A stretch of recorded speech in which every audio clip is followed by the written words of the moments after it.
Halo pecinta Stikers Health Education, semoga di kesempatan jumpa kita hari ini, Rabu 11 September, Anda masih dalam keadaan sehat walafiat, tidak kurang sesuatu apapun. Saya Ezra, senang sekali bisa menjumpai Anda untuk mengantarkan informasi seputar harapan pakar publik health agar Stikers Papua Sorong kembangkan pendidikan vokasi dan etnografi untuk menyiapkan tenaga ahli dan terampil serta yang realis dan kritis menghadapi tantangan global. Dan pengaruh psikologi ibu terhadap stunting serta alasan ketua Stikes memberikan penghargaan kepada paskibraka yang sukses mengibarkan bendera merah putih di peringatan detik-detik proklamasi kemerdekaan Republik Indonesia 17 Agustus 2024 di lingkungan Stikes Papua Sorong.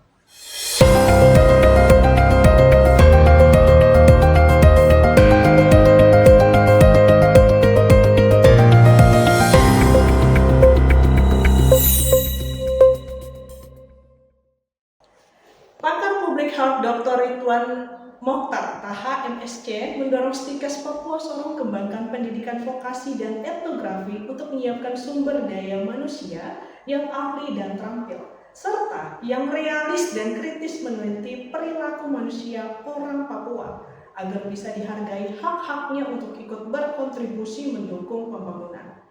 Alasannya karena perkembangan teknologi membuka peluang lahirnya industri-industri baru.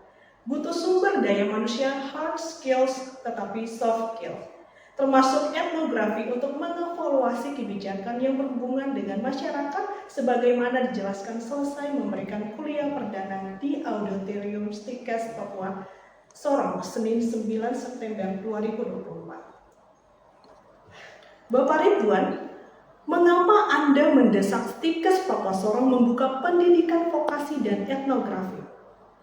Ya, yang mendesak karena Papua ini dengan persoalan kesehatan yang semakin besar ini butuh surveillance yang kuat untuk bisa memetakan yang mana masalah dan yang mana bukan masalah. Oleh karena itu, untuk melakukan pemetaan masalah, surveillance paling tepat, dan pendidikan akademik yang 4 tahun dan kemudian ditambah profesi itu kelamaan. Yang penting sekarang ini adalah kita butuh yang pendidikan D3 yang bisa membantu kita secepatnya, terutama di provinsi Papua Barat Daya ini untuk melakukan pemetaan penyakit berdasarkan kondisi lokal. Dan itu hanya 2 pendekatan yang bisa dilakukan, pendekatan surveillance dan pendekatan budaya. Kedua hal ini yang mestinya dikembangkan dengan baik, terutama D3 surveillance, kemudian D3 potensi-potensi yang ada di sini dalam bidang kesehatan harus dikembangkan terus. Promosi kesehatan berbasis kearifan lokal yang kita sebut dengan etnografi Papua itu mesti dikembangkan terus agar kita mengetahui betul peta penyakit kita itu kenapa di Papua ini tidak bisa turun yang namanya TB, yang namanya malaria, karena kita setengah-setengah mempelajari apa yang kita sebut dengan etnografi Papua. Bagaimana mempercepat terrealisirnya pendidikan vokasi dan etnografi di Stikes? Karena perlu menyiapkan dosen dan sarana pendukung lainnya. Solusinya itu adalah banyak course jangka pendek di luar negeri yang bisa mengatur bagaimana para pengajar memiliki skill dalam etnografi. Banyak course di luar yang sebenarnya Stikes Papua bisa kiri, bisa memanfaatkan dana-dana yang ada dari Dikti untuk mendukung keunggulan. Yang penting negosiasi pimpinan Stikes ke Dikti itu untuk meminta bahwa etnografi Papua itu penting dipelajari oleh orang kesehatan masyarakat. Yang pertama, yang kedua, ini kan provinsi baru, gubernur punya dana yang banyak dan ini kesempatannya oleh tim yang ibu tadi dokter itu bisa membantu kita mendanai agar mungkin 3-4 orang yang belajar tentang etnografi Papua dengan baik sehingga pemetaan itu lebih strategis. Iya. Tidak tiba masa tiba akal, kan pembangunan di Papua itu begitu. Tiba masa tiba akal. Apa yang perlu dilakukan perguruan tinggi dalam mengawasi kebijakan Pemda yang dianggap tidak berpihak kepada masyarakat? Pikiran-pikiran seperti itu kan karena kita juga yang salah. Kenapa kita memilih orang yang tidak cerdas? Hanya karena mungkin dia memberikan 300.000, kita memilih mereka. Dan apa yang terjadi? Dia mengembalikan duitnya, kemudian dia tidak berpikir bagaimana agar katakanlah provinsi baru ini bisa dikembangkan agar bisa cepat berubah, karena kita membutuhkan kecamatan 5 sampai 6 kali dibandingkan dengan provinsi lain. Kampus itu punya salah satu fungsi adalah melakukan kontrol sosial, dan itu harus dilakukan. Tapi kontrol sosial kampus itu beda dengan media-media sosial.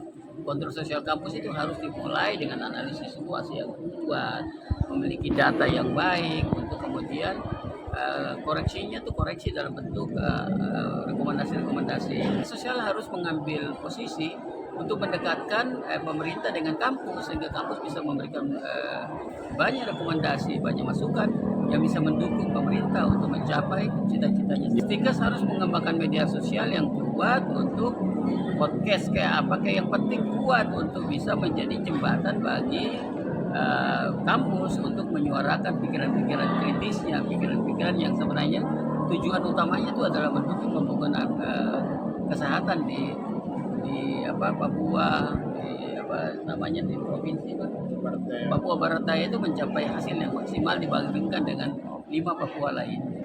Penjelasan Dr. Ridwan Mokhtar Taha erat kaitannya dengan lahirnya industri-industri baru yang oleh Presiden Joko Widodo mendorong potensi ekonomi digital Indonesia 2025 bisa mencapai 124 US dollar. Yang jika kurs dolar 14.300 rupiah per dolar bisa mencapai 1.773 triliun, membuka peluang bagi alumni vokasi sehingga kepada Stikes didorong untuk membuka pendidikan vokasi D3 dan etnografi. Di Hari Pelanggan Nasional 2024, saya, pemimpin Bank Papua Cabang Aimas, atas nama Ivoni Teddy Parini, mengucapkan terima kasih kepada nasabah yang telah menjadi bagian tumbuhnya Bank Papua hingga sekarang. Kami mengapresiasi dan menghargai dukungan para nasabah dengan berkomitmen memberikan pelayanan yang terbaik dengan fitur digitalisasi yang mudah diakses oleh masyarakat. Bank Papua membangun tanah Papua.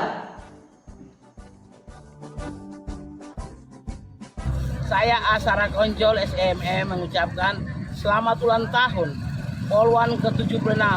Semoga terus berjaya menjadi teladan bagi semua wanita di Papua Barat Daya, khususnya di Kota Sorong. Tuhan memberkati. Terima kasih. Shalom, Assalamualaikum warahmatullahi wabarakatuh.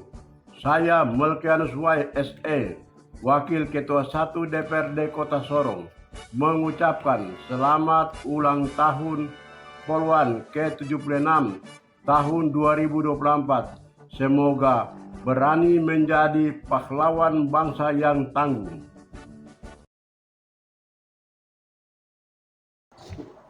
Pakar Public Health Dr. Ridwan mengharapkan mahasiswa Stikes Papua Sorong mengelola stres untuk mengoptimalkan nutrisi di janin agar menghindari melahirkan anak stunting.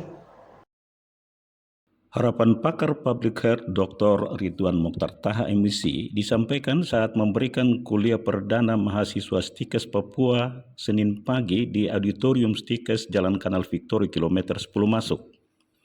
Karena penyebab stres ibu hamil berpengaruh terhadap keseimbangan hormon, sehingga kepada Stikes Papua Sorong diharapkan untuk meningkatkan kesadaran mahasiswinya mengelola stres karena sangat rentan agar ikut berkontribusi mengatasi stunting. Karena stres berasal dari diri sendiri dan lingkungan, sehingga kepada mahasiswi Stikes diingatkan untuk bisa mengelola stres menghadapi beban kuliah dan lainnya, agar tidak mempengaruhi nutrisi janin, agar di saat berkeluarga tidak melahirkan anak stunting karena stres berhubungan erat dengan stunting. Faktor terbesar dari adalah orang-orang yang tidak sekolah, perempuan yang tidak sekolah. Dan kalau dilihat jumlah dibandingkan laki-laki, perempuan yang tidak sekolah banyak sekali.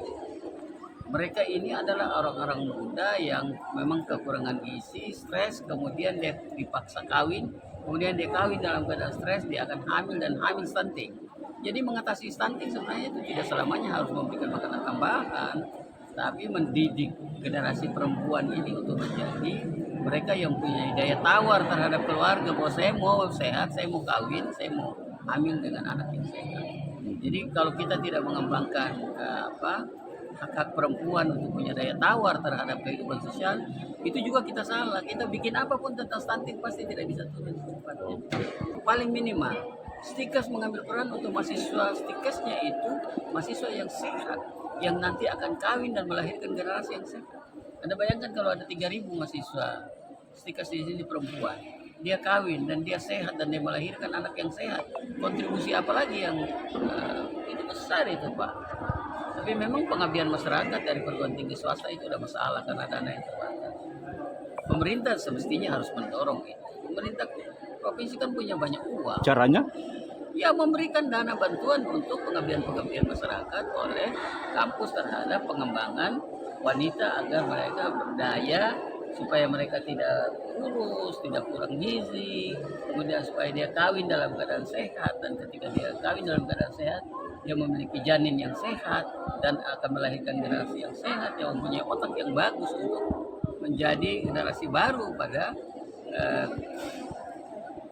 provinsi ini. Itu yang harus dipegang. Jadi kita tidak lagi selama ini kan kita membuat program itu sifatnya jangka pendek. Program-program yang seperti saya bilang tadi itu adalah program jangka panjang yang sangat strategis. Ketua Stikes Papua Sorong Dr. Marten Sagrip SKM MKes memberi hadiah sebagai penghargaan kepada anggota Paskibraka Stikes yang berhasil melaksanakan tugas mengibarkan bendera merah putih pada peringatan detik-detik proklamasi kemerdekaan Republik Indonesia ke-79 di lingkungan Stikes Papua Sorong. Alasan Ketua Stikes Papua Dr. Marten Sagrip SKM MKes memberikan hadiah kepada Paskibra kampus di acara kuliah perdana karena menganggap menjadi Paskibra adalah prestasi non-akademik dan berjiwa bela negara untuk masa depan Indonesia. Contoh baik mahasiswa mengibarkan bendera merah putih di detik-detik proklamasi kemerdekaan RI patut dihargai karena memberi contoh yang baik kepada mahasiswa lainnya untuk menunjukkan jiwa patriotisme menghargai perjuangan para pahlawan kusuma bangsa. Saya memberikan apresiasi dan penghargaan serta dana bagi mereka karena saya melihat mereka ini adalah generasi muda sebagai masa depan bangsa yang siap untuk membela negara, dan lebih dari itu mereka adalah patriot bangsa yang tanpa diiming-iming oleh fasilitas dan lain-lain, tetapi dengan spontanitas mereka bisa menyiapkan diri untuk pengibaran bendera pada tanggal 17 Agustus 2024 di halaman kampus Stikes Papua Sorong. Dan kali ini saya melihat bahwa tim Paskibra yang hanya mereka latihan hanya efektif 3 hari, sedangkan 5 hari keseluruhannya itu adalah persiapan dan lain-lain, sehingga saya memberikan apresiasi dan penghargaan yang salut dan tinggi kepada tim Paskibra Stikes Papua Sorong. Ini adalah prestasi non-akademik dan ini adalah bagian dari pembentukan karakter, bagian dari pelengkapan kompetensi yang dimiliki oleh mahasiswa-mahasiswa di setiap perguruan tinggi. Jadi mahasiswa itu bukan hanya selesai dari perguruan tinggi, mereka hanya memiliki potensi akademik atau kompetensi akademik semata-mata, tetapi non-akademik seperti di dalam membela negara, pertahanan keamanan, Punya disiplin diri. yang kedua berprestasi di dalam bidang olahraga, berprestasi di dalam bidang lain-lain, karena perguruan tinggi itu sebagai institusi yang melegalisasi potensi-potensi yang mereka sudah miliki dari sejak SMP, SMA, dan perguruan tinggi itu banyak mereka melegalisasi. Dan kalau mereka selesai dari sini, mereka akan sampai di tengah-tengah masyarakat. Mereka karena sudah kompeten dan sudah punya keterampilan khusus. Dalam situasi apa, dalam keadaan apa, dan di mana, pasti mereka diterima atau dipakai oleh pemerintah daerah, bahkan di mana mereka berada. Tidak hanya Paskibra, Pembawa acara bersama petugas lain turut menerima penghargaan dari Ketua Stikes karena dianggap berandil mensukseskan upacara yang dinilai sukses. Kuliah perdana juga diwarnai dengan pelantikan pengurus BEM dan HIMA masing-masing prodi di Stikes sebagai organisasi intrakampus dan pentas seni Papua. Itulah informasi yang sudah saya hadirkan untuk Anda. Semoga bermanfaat dan terima kasih sudah menyaksikan acara ini.